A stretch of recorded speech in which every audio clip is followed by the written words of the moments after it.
Covering news where you live. This is 5 News. Well, thank you for joining us here for the latest news and weather where you live. I'm Joe Ellison. And I'm Tiffany Lee. Hurricane Francine is moving toward the U.S. and expected to make landfall in Louisiana on Wednesday.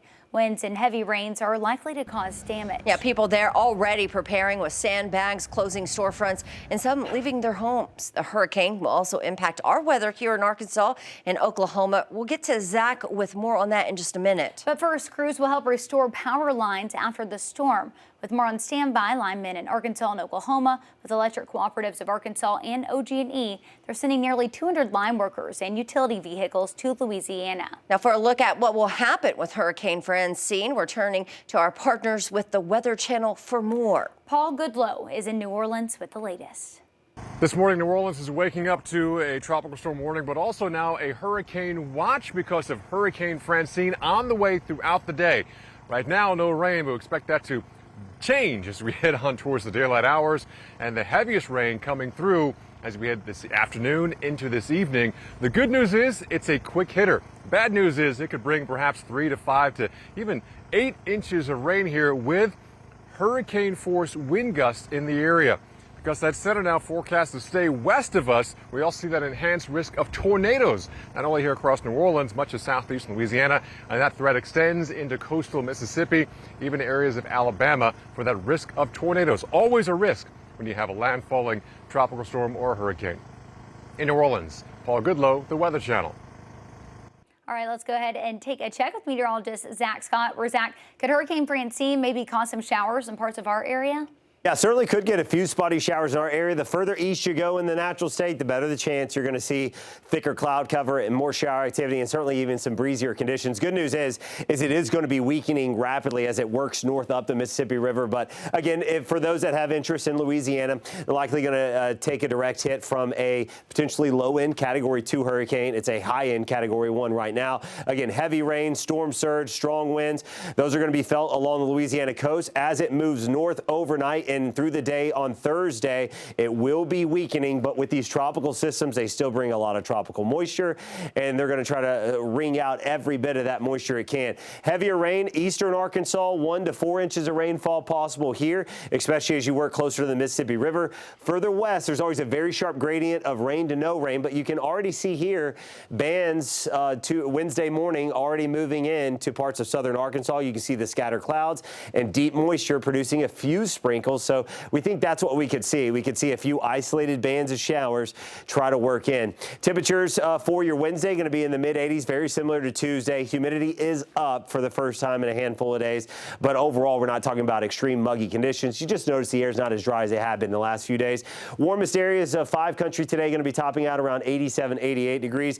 Again, you saw some sprinkles in southern Arkansas, moisture increasing. Can't rule out areas of the Ouachitas up towards the River Valley seeing a stray shower through our Wednesday, and then we'll have a little bit better chance, a couple of bands of those showers from Francine trying to work into western Arkansas on Thursday. The entire weather team will be watching it.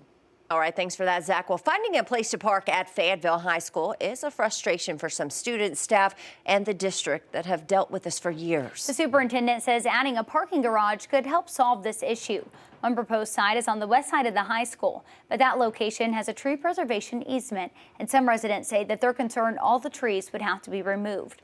The district is in the beginning design stages, with cost estimated at $17 million and construction planned to take up to 2 years. City Council will vote on this proposal next Tuesday. And the Rogers City Council made some decisions concerning the rebuilding of key public buildings from that damage of the Memorial Day weekend tornadoes. 5 News reporter Lauren Spencer tells us how they're working to build back even stronger.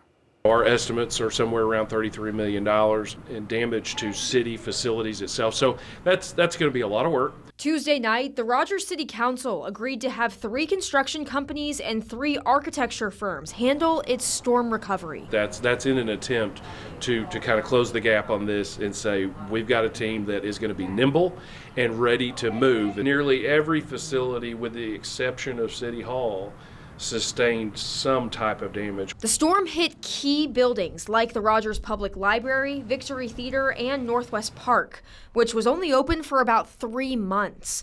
These 6 companies will handle redesigning and rebuilding. This is going to take months and years. The good news is we have a really healthy reserve. As far as the Center for Nonprofits at St. Mary's goes, it's home to 69 organizations. So our roof was heavily damaged, which also led to extensive water damage from the rain. We had 36 downed trees, and they fell on the buildings and created brick damage, fence damage, window damage. They reopened just 10 days after the storm. We knew it was important we get that building open so that our nonprofit affiliates could continue their services as quickly as possible. The center got almost $672,000 in grants to help pay for more than $1 million in expenses. The Walmart Foundation, the Walton Family Foundation, Tyson Foods, Accelerate Foundation, among others. Emily Ironside, Chief Strategy Officer, says it's a tribute to the region's passion for good. It's amazing. We have such a generous community. When others invest in us, they're investing in a larger support structure for nonprofits all around Northwest Arkansas. In Rogers, covering news where you live, Lauren Spencer, 5 News. All right, well, this one's fun. Keep your eyes peeled because there's a giant 250-pound red ball that's showing up all across Northwest Arkansas. We got a chance to speak with the artist who created this project. He tells us that he's excited to bring the red ball to different locations in our area. He also tells us what this project means to him and what's in store if you get a chance to check it out. For me, red ball is very much about an active imagination, and I think everybody who comes and sees the work here in Northwest Arkansas will have an idea of where it might have also gone. Every day is unique. We're only in a site a day. It'll never go back to that site again. So each day of the 5 days we're here is going to be its own thing. The Red Ball Project has plans to be in Bentonville, Siloam Springs, Fayetteville, and in Springdale. You can find locations and times at 5newsonline.com and in the featured section. Well, those are some of our top stories here. Make sure you tune in tomorrow. We'll have much more. Have a great day.